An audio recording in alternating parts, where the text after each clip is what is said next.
Magic ഇഷ്ടമല്ലാത്തവരായി ആരെങ്കിലും ഉണ്ടോ അല്ലേ? ഹാരി പോട്ടറിന്റെ കയ്യിലിരിക്കുന്ന വാൻഡ് ഒന്ന് കയ്യിലെടുത്താലോ? സിംഗപ്പൂർ യൂണിവേഴ്സൽ സ്റ്റുഡിയോനടുത്ത് അവിചാരിതമായി കണ്ടതായിരുന്നു വിഷൻസ് ഓഫ് മാജിക്. പുറത്തുനിന്ന് കാണുമ്പോഴേ അകത്തെന്തോ ഒളിഞ്ഞു കിടക്കുന്ന പോലെ. അകത്തെന്താണെന്ന് അറിയാനുള്ള ഒരു ക്യൂരിയോസിറ്റി ആർക്കും തോന്നും. ജോഹാനയ്ക്കാണെങ്കിൽ മാജിസ്ട്രിക് കൊണ്ട് കളിക്കാൻ വലിയ ആഗ്രഹം. ജോഹനും ഉണ്ട് അതേ ആഗ്രഹം. രണ്ടുപേരും ഹാരി പോട്ടറിന്റെ വലിയ ആരാധകരാണ്. 4 പേർക്കും കൂടി ടിക്കറ്റ് റേറ്റ് 300 സിംഗപ്പൂർ ഡോളറായിരുന്നു. മാജിക് സ്റ്റിക്ക് കയ്യിലെടുത്ത് അകത്തേക്ക് നടക്കുമ്പോൾ ഹാരി പോട്ടറിന്റെ മാസ്മരി ലോകത്ത് എത്തിയതുപോലെ ആയിരുന്നു. എങ്ങോട്ട് സ്റ്റിക്ക് കാണിച്ചാലും കണ്ണുകളെ അതിശയിപ്പിക്കുന്ന കാഴ്ചകളിലേക്ക് നമ്മളെ കൂട്ടി പോയിക്കൊണ്ടേയിരിക്കും. ഞങ്ങൾക്കിവിടെ കണ്ടതെല്ലാം ഇഷ്ടപ്പെട്ടെങ്കിലും ഹോൾ ഓഫ് പ്രൊഫസി ആയിരുന്നു കേട്ടോ ഏറ്റവും കൂടുതൽ ഇഷ്ടപ്പെട്ടത്.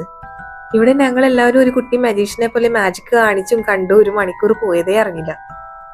മാജിക് കാണാനും അനുഭവിച്ചറിയാനും ആഗ്രഹിക്കുന്നവർക്ക് ഉറപ്പായിട്ടും ഇതൊരു ലൈഫ് ടൈം മെമ്മറി തന്നെ ആയിരിക്കും കേട്ടോ.